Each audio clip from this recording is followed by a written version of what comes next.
damage has already been done. They don't know how to learn. They don't attend classes, sitting outside. I'm not saying all the students do that. Not at all. Not at all. We get some very good students. I would say... But what this lady is saying, that yes, let's educate them.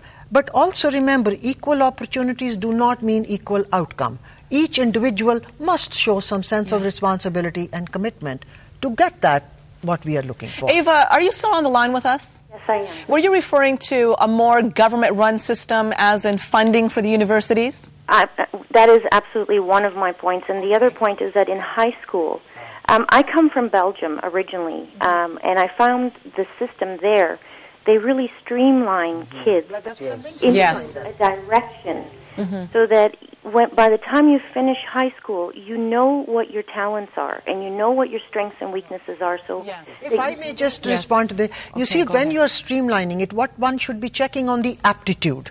What is this person good at? Where is the interest? Where is the motivation? Don't make that decision for them. See what their skills and motivation is. But what I wanted to say is that without deviating from the issue of immigration, which is the subject matter of our conversation today, is the fact that, again, I come back to language skills, because all the studies that have been conducted prove that lack of appropriate language skills are the biggest barriers to integration by immigrants into the labor market. Should it be a requirement by the government of Canada that once you come to this country, you must learn English? No, I would go before that. Before you come to Canada, you should have functional ability. We do that for skilled workers.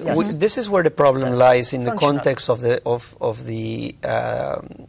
grand scheme of immigration. We do require that from skilled workers. They have to pass the IELTS, the English as a Second Language test run by the British Council, International English Language Testing Service, IELTS, and every skilled worker has to do it. Where the problem lies is that because 40% of the immigrants who come to Canada are in the family class category, they are exempt from that. They're exempt from language skills, from meeting language skills. Sergio? Well, this is a very interesting question, and I will tell you why. I will give you the example of the Netherlands. The only reason I'm rushing you, Sergio, is because there's a lot to cover in this hour, and the time's running along. The Netherlands, for example, now requires that if you're a spouse and you want to immigrate to the Netherlands with a Dutch spouse, you must pass a Dutch language test, even if you're a spouse. Yes, and that's what Alexandra was saying, before you come here. Before you come. Because it is in their advantage. Okay, now a couple quick questions for you. For people who have left the country for whatever reason, hey, it may have been a brain drain, but they've left the country. Or if it's not that stream, for some reason they prefer to work wherever in the States to suit their benefit, or even abroad somewhere else. What do we do if these people happen to be Canadian citizens, because it takes a certain number of years? Is it 5 years in a row to live here before you can qualify to become a citizen? So, okay, you come here as an immigrant, you stay here for your 5 years, you become a citizen, then you end up overseas, and you work there all these years, then eventually you figure, okay, I've got to come back to Canada now because I want OHIP or whatever, wherever you live in Canada, I want the Medicare, it offers a better Medicare, it offers Canada pension, and you come back in the country that you've never really served in to collect the benefits. How should we be dealing with this? Very difficult issue, and there have been a number of studies. For example, the C.D. Howe Institute has done a paper in which I participated in the preparation of that particular paper about the passport citizens, the putative citizens, the people who come in as immigrants, become Canadian citizens, and then they leave for many, many years, and then when they need medical care or they have another kind of need, they return to Canada as elderly people or to take care of a particular situation.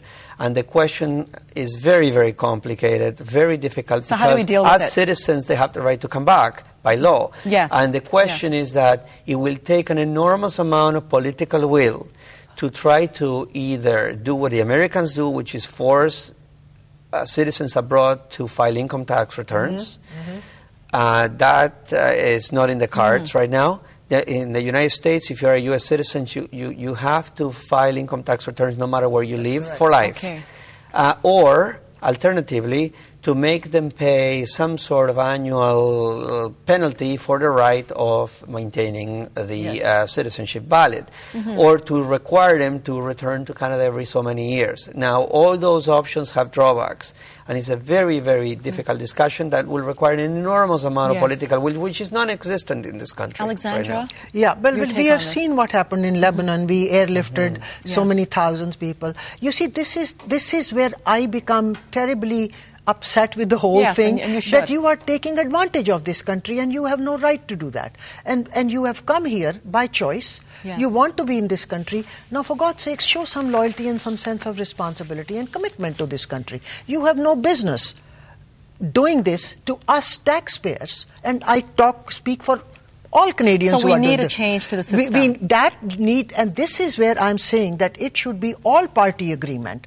Here, where the politics should be put on the shelf and say, let's look at the future of this country. You see, it becomes a voter issue, and that's a what I'm critical saying. problem we're having here. And this is it. And I agree with my colleague here and he has given us some very good alternatives, that something should be worked out. After all, they are on Canadian passports, so we have files on them.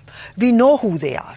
And therefore, when time comes to renew their passport, it should be looked. You have been out five years, you've been collecting this, that, and the other. Well, I think, my friend, if now you want a Canadian passport, you have to pay back so much. Okay, and a question, we're going to get to you on the phone line shortly, but we discussed this on our last show on Viewpoints on the Line, and now we're discussing it today with our subject matter, which happens to be immigration. Kids in Border Scheme is the title of that article. At least 4 kids showing up at the Niagara border every week. They don't have adult accompaniment. This is believed to be some long-term unscrupulous scheme or the other. Absolutely. And these are refugees coming from various countries. Claiming to be refugees. Yes. Now, on one hand, it's not difficult to understand why your sympathy will go out to these innocent children that are obviously being used in a scheme. But before I ask both of your opinions, I want to hear the legalities of this, Sergio. You're a lawyer here. Yes. Should these kids... Okay, we don't want to be shuffling them everywhere. I understand that concern. But because they're coming directly from the United States, obviously from some other country first, should they be going back just to child custody in the U.S. as opposed to be taken in to Canada? Is this a possibility? No, it's not a possibility, because if they are making refugee claims at the border, they have to be heard and they have to be determined. The unfortunate part of this is twofold. Number one, they become, unfortunately, wards of the state because they go to the custody of the Children's Aid Society until they turn age 16. And then also, the unfortunate part of this is that it is hard to believe that the children will be making their own decision to show up at the border at the age of 14 to claim refugee